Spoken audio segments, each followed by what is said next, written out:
Ela há muito tempo sonhava em ir a um encontro que era organizado por jovens populares embaixo de uma ponte, numa parte afastada do parque. Ficou surpresa, até um pouco tensa, mas mesmo assim aceitou. A partir desse momento começou uma das histórias mais enigmáticas. O nome dela era Rena Virk, tinha 14 anos.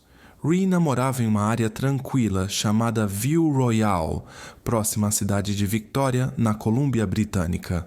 Seu pai havia vindo da Índia para o Canadá e sua mãe nasceu no país, numa família de origem indiana. Diferente de muitas outras famílias da comunidade, os pais de Rena, Manjit e Suman, não seguiam a fé Sikh, mas eram testemunhas de Jeová profundamente religiosas. Por isso, a família deles era uma verdadeira exceção em meio a um grupo onde quase todos seguiam outras tradições. Na comunidade viviam cerca de 3.000 pessoas, e a família de Rena era, literalmente, diferente de todas as outras.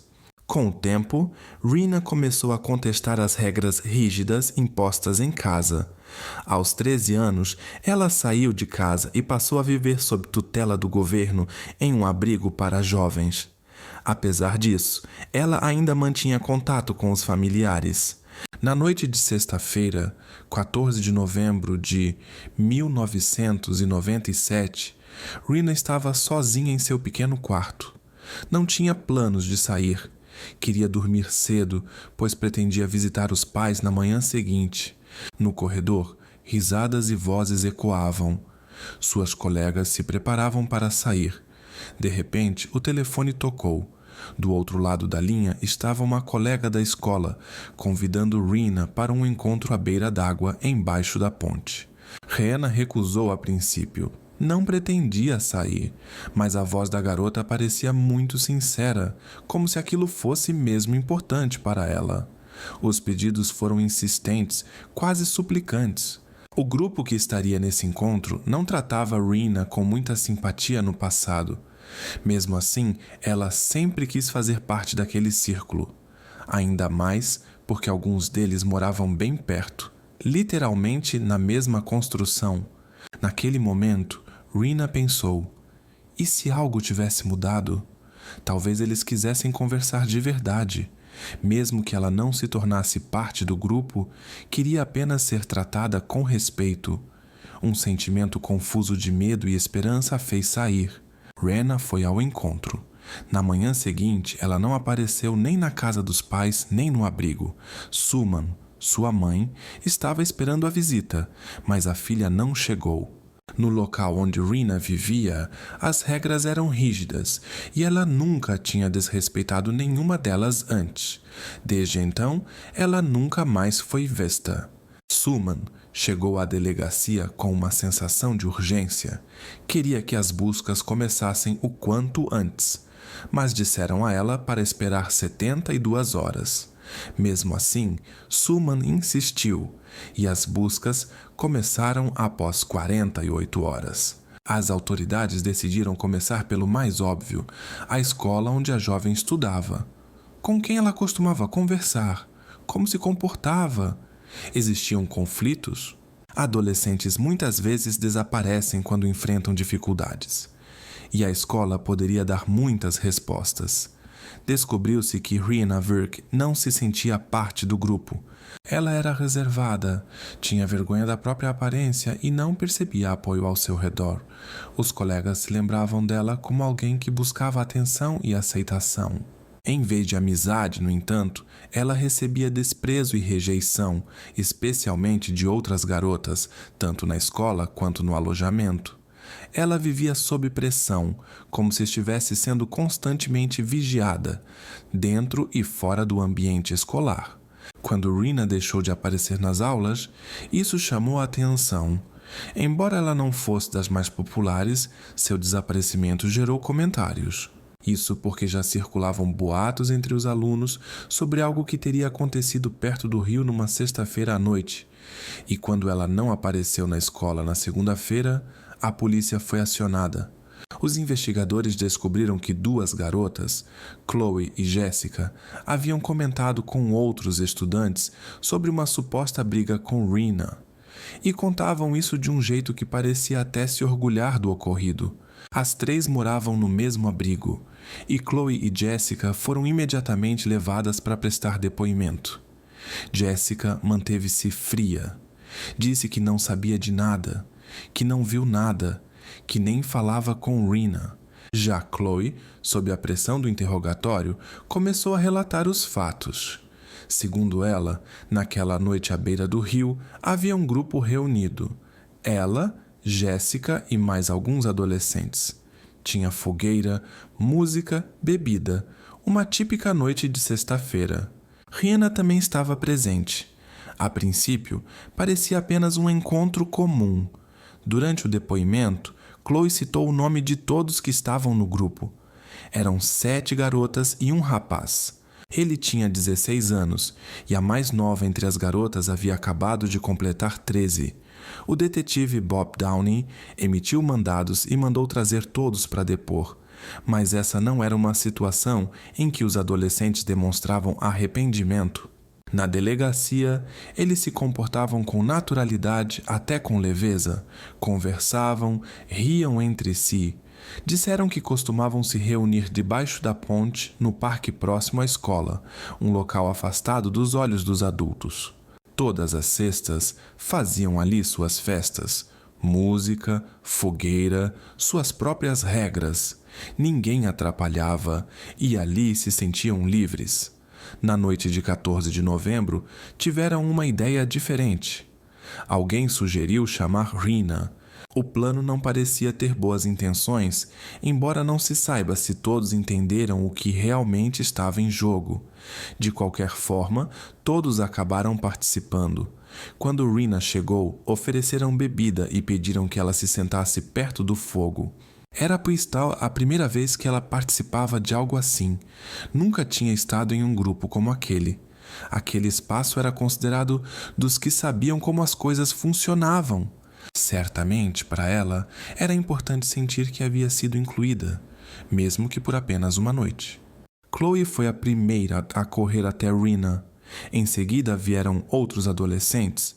Eles formaram um círculo ao redor dela e começaram a agir de forma agressiva. Nicole Cook, uma das garotas, foi a que mais se aproximou e, como se estivesse zombando cruelmente, encostou uma bituca acesa na testa de Rena, supostamente por causa da origem dela. Parecia uma provocação que jamais seria esquecida. Tudo era acompanhado por risadas. Rena não conseguia se soltar. Ela estava caída no chão, protegendo a cabeça com os braços, apenas torcendo para que tudo aquilo acabasse logo. Entre os envolvidos estava uma jovem que praticava artes marciais. Apesar da sua força física, ela também participou, mas foi justamente essa garota que, em determinado momento, parou e disse em voz alta: "Chega!" E os outros obedeceram. O rosto de Rena estava bastante machucado.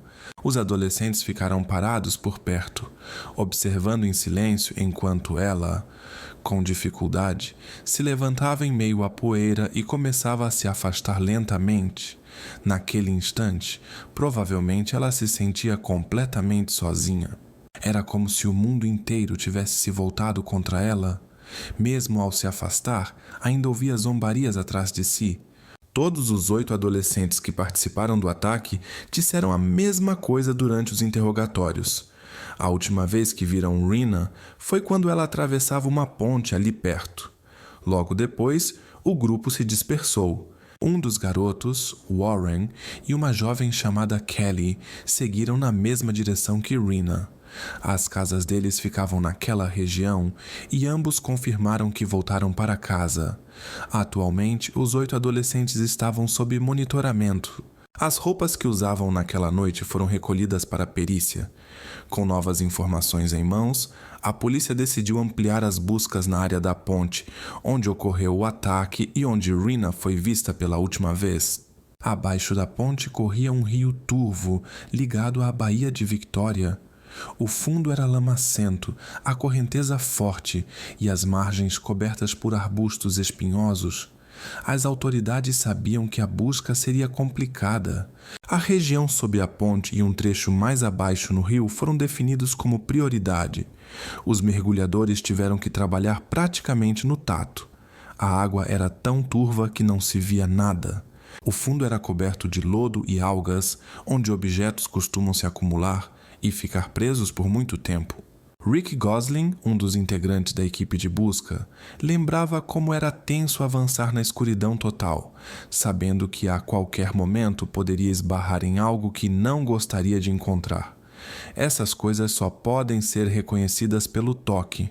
Psicologicamente era muito difícil, mas depois de algumas horas na água, os mergulhadores encontraram peças íntimas femininas. Pouco depois, acharam uma calça jeans nas proximidades. Cada item era manuseado com cuidado.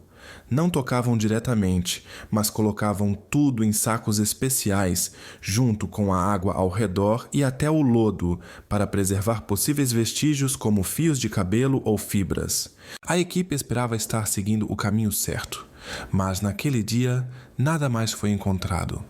No dia seguinte, a situação permaneceu sem mudanças. As buscas continuavam sem trazer resultados. Passou-se uma semana de angústia e nenhuma pista concreta surgiu. Onde Rin havia sido vista pela última vez, um rio cortava um parque denso que mais parecia uma floresta de verdade. Nessas condições, a polícia costuma usar helicópteros para examinar a área do alto. E dessa vez a decisão foi a mesma: contar com o apoio da guarda costeira. Do alto, os pilotos sobrevoaram toda a extensão do parque e depois seguiram o curso do rio por vários quilômetros. Nada foi encontrado. Então, decidiram mudar a direção e voaram rio acima, seguindo o curso de um riacho. Um dos pilotos se lembrou que naquela manhã a superfície da água estava calma, escura e que era possível ver algo através dela.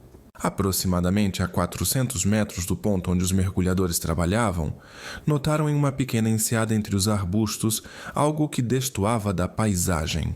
Do chão, esse local era completamente invisível. Não dava para ver da margem, nem de barco, só de cima. A correnteza não levava nada até ali. Não havia como uma água ter levado aquilo por conta própria. Ou seja, alguém deixou propositalmente naquele canto isolado. Estava boiando logo abaixo da superfície. A garota usava uma camiseta fina e as calças jeans e peças íntimas encontradas anteriormente pertenciam a ela. Antes de retirá-la da água, os mergulhadores envolveram cuidadosamente a área com um tecido grosso. Só depois disso o que foi encontrado foi levado para a terra firme. Como havia ficado na água por mais de uma semana, o processo foi extremamente delicado. É sabido que a água interfere muito na preservação de vestígios. Tudo foi enviado para análise. Os profissionais registraram as mudanças típicas causadas pela longa exposição à água. A pele começava a se soltar e os órgãos internos apresentavam sinais de deterioração. O investigador principal, Bob Downey, acompanhou a perícia e admitiu que nunca tinha visto tantas marcas roxas. O perito sugeriu que todos os danos ocorreram ainda em vida. Não parecia que Rina pudesse ter se machucado sozinha em algo afiado ou duro. O achado permaneceu no mesmo local o tempo todo. Além disso, encontraram pequenas pedrinhas nas vias respiratórias. Isso levou os investigadores a concluir que ela foi mantida por um tempo com o rosto junto à água, quase na margem, pressionada contra o cascalho. E quando tentou respirar pela última vez, junto com a água, partículas do fundo do rio entraram em seus pulmões. A perícia não trouxe outras evidências, nenhum vestígio que pudesse confirmar ou negar suspeitas ainda mais sombrias foi detectado. Tudo que poderia ter restado foi apagado pela água. Para o investigador Downey, esse achado foi um divisor de águas. Agora ele podia começar uma investigação de verdade. Os primeiros depoimentos envolveram o grupo de adolescentes que esteve com Rina pela última vez. O primeiro a ser chamado para conversar foi o único garoto do grupo, Warren Glowatsky, 16 anos. Ele já morava sozinho há mais de um ano. A última vez que viu a mãe foi no trailer em que moravam, quando ela estava num estado em que as pessoas geralmente não pensam nos filhos. Em 1996, Warren e o pai se mudaram para Nanaimo, na ilha de Vancouver, e um ano depois se instalaram num trailer próximo a View Royal. Mais tarde, o pai se mudou para os Estados Unidos, começou uma nova vida e sugeriu que o filho fosse junto. Mas Warren preferiu ficar, vivendo sozinho com o dinheiro que o pai mandava de vez em quando. No interrogatório, ele não trouxe nada de novo sobre aquela noite. Foi então que Bob Downey decidiu que era hora de ir até onde Warren costumava passar o tempo, debaixo da ponte, seu lugar preferido. Warren contou como tudo aconteceu, mostrou onde estava, mas, como observou Bob Downey, tentou minimizar seu envolvimento no que houve. O interrogatório continuou já na delegacia. Foi então que Bob informou a Warren que algo muito grave tinha acontecido com Rena. Ela havia sido encontrada na água, faltava parte de suas roupas e, possivelmente, ela havia sido vítima de algo terrível. Como entre os rapazes só estava Warren, era lógico supor que toda a responsabilidade poderia recair sobre ele. Era uma forma de pressionar o adolescente. Warren ficou visivelmente nervoso, mas manteve a calma. Durante 4 horas de conversa, os investigadores não conseguiram descobrir nada de novo. Depois, chamaram para conversar Kelly Ellard, que tinha 15 anos. Comentava-se que naquele dia ela havia saído junto com Warren. Kelly morava com a mãe e o padrasto. Sua família era bem comum. Entre os colegas, era vista como a mais quieta e reservada. Às perguntas dos policiais, Kelly não quis responder. Evitava contato visual, permanecia em silêncio. Em determinado momento, perdeu o controle, levantou-se de repente e gritou que não fazia ideia do que tinha acontecido com Rena depois que ela foi embora. A investigação era dificultada pelo fato de todos os envolvidos serem menores de idade. E pela lei, se um adolescente diz que está cansado ou não quer continuar conversando, o interrogatório deve ser interrompido. Como as conversas com os adolescentes não levavam a lugar algum, a polícia decidiu investigar seus pertences pessoais. Começaram verificando o armário escolar de Kelly. Lá encontraram desenhos com cenas inquietantes. Agressões, marcas vermelhas, ataques contra pessoas. Nada mais suspeito foi localizado. Em seguida, começaram a verificar os quartos das garotas que moravam perto de Rena, Chloe e Jessie. Chloe também desenhava, mas no caso dela eram retratos de Al Capone, que ela, por algum motivo, considerava seu ídolo. Jessie era a mais ousada e imprevisível, por isso morava em um abrigo. Sua mãe biológica não conseguia cuidar dela. Seus passatempos incluíam bebidas e cigarros, e o quarto estava em condições precárias. Mas também não encontraram nenhuma prova contra ela. A polícia continuou a entrevistar todos que pudessem ter qualquer ligação com aquele grupo. Interrogaram não apenas os envolvidos diretamente, mas também amigos, vizinhos, colegas de classe.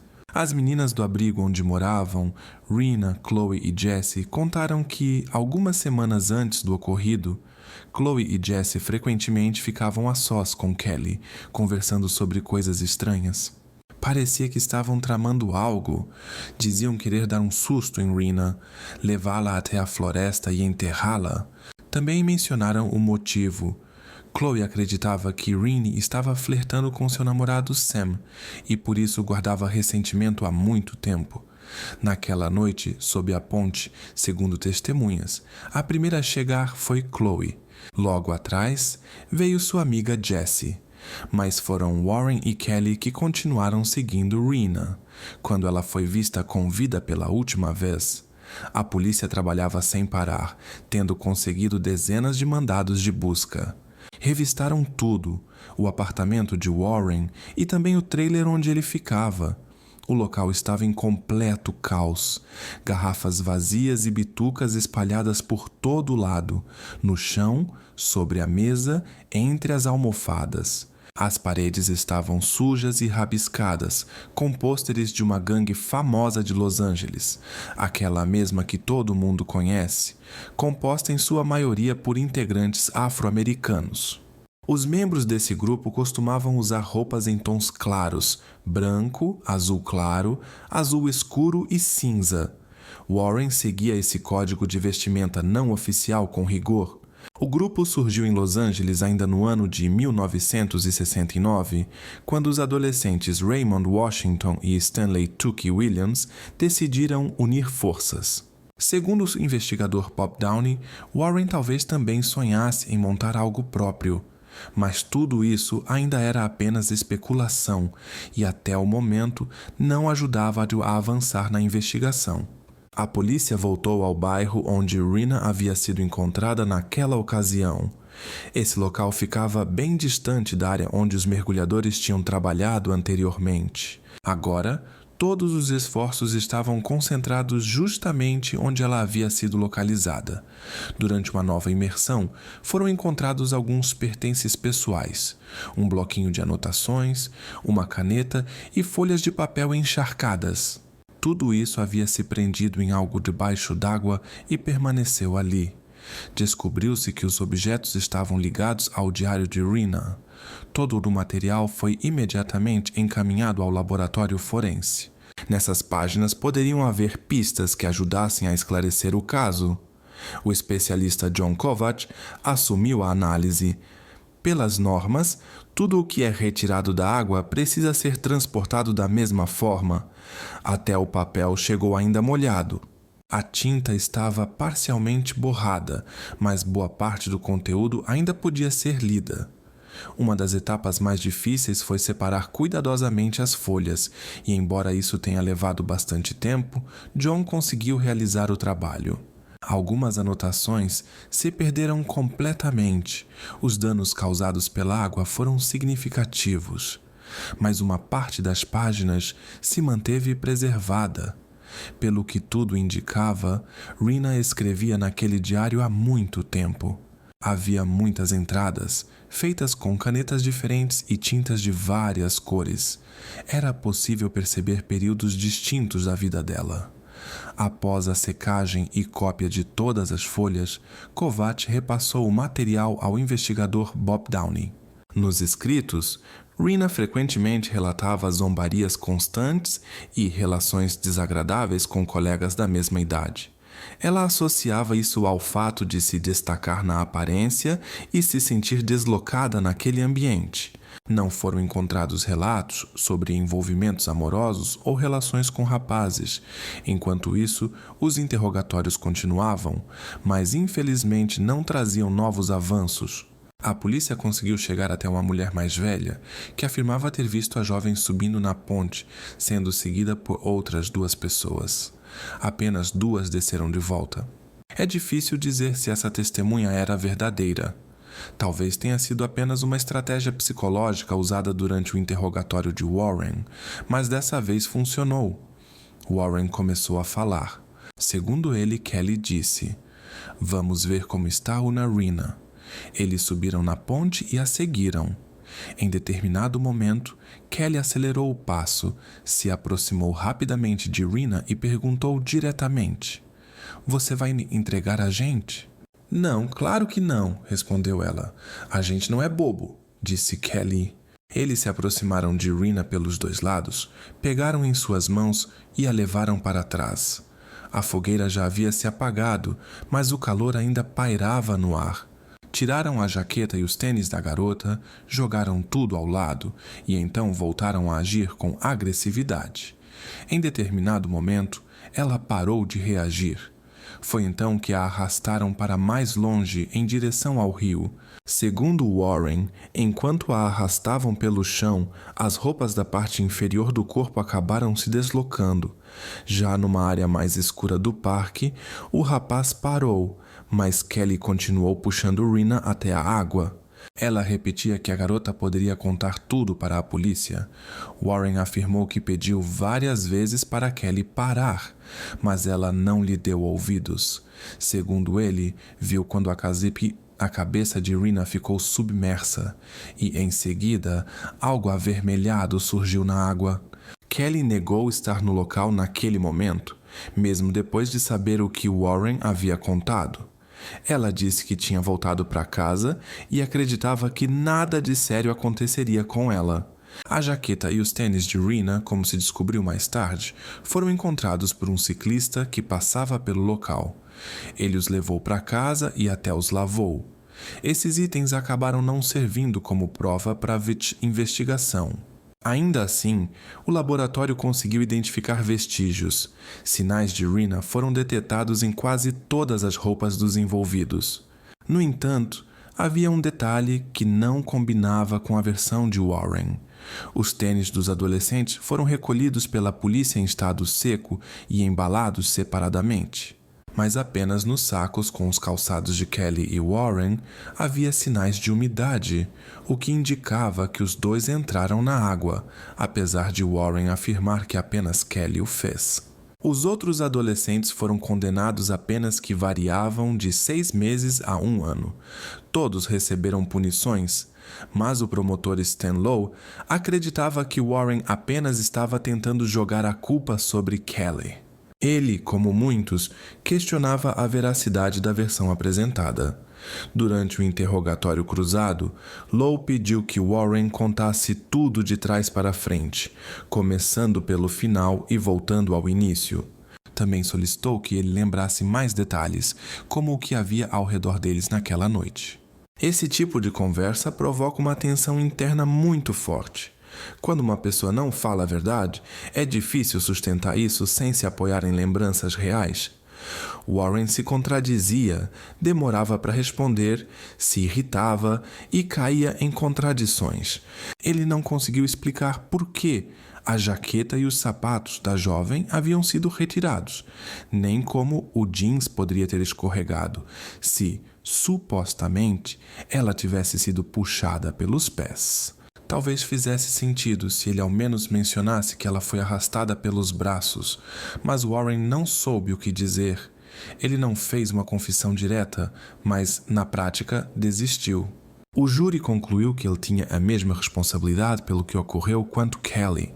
O caso envolvendo Rena gerou grande repercussão na cidade e, por isso, o julgamento de Kelly foi transferido para Vancouver, a cerca de 150 quilômetros do local dos acontecimentos. A promotora responsável foi Catherine Murray. Ela analisou minuciosamente todo o material reunido pela polícia e percebeu algo importante. Warren usava roupas claras e Kelly estava com um blazer escuro que poderia reter marcas de água. De fato, na manga direita do blazer, ela notou 2 manchas claras em formato circular. O perito Robert Gross, do laboratório em Vancouver, sugeriu colher uma amostra da água daquele mesmo rio. Descobriu-se que era exatamente esse tipo de água que poderia deixar marcas semelhantes em tecido escuro. A composição das manchas era compatível com a da água do rio. Isso indicava que Kelly havia tido contato com a água naquele local onde tudo aconteceu. Catherine Murray decidiu conversar com Warren. Ela já havia percebido que ele estaria mais inclinado a colaborar do que os outros. Ele nunca hesitava ao falar das acusações contra Kelly e já havia sido condenado.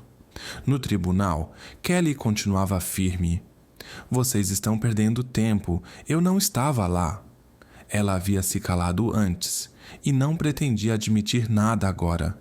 Um dos passos decisivos de Catherine foi convocar Warren para testemunhar. Isso abalou profundamente Kelly. Ela ficou visivelmente abalada. Warren contou que o que aconteceu não foi apenas um conflito. A jovem foi alvo de humilhações, passou por situações de escárnio, teve suas roupas retiradas. Isso não foi algo isolado. Ela vinha sendo marginalizada há muito tempo e as pessoas ao redor não a levavam a sério. Circulavam rumores sobre atitudes ainda mais graves da parte dele, mas ele nunca admitiu nada. Catherine apresentou a Kelly o blazer com as marcas. Aquilo foi a gota d'água. Ao ouvir o depoimento e ver a prova, Kelly perdeu o controle. Ela gritou: O que vocês querem? Que eu passe a vida inteira presa? Isso vai fazer vocês mais felizes? Ela só pensava em si mesma. Em Rena, nunca.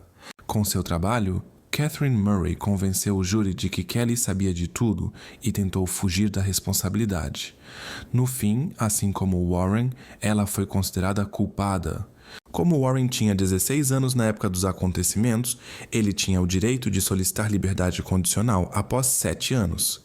Em 2004, o pedido foi negado, mas ele demonstrava arrependimento e, em dezembro de 2006, conseguiu o direito de entrar com um novo pedido.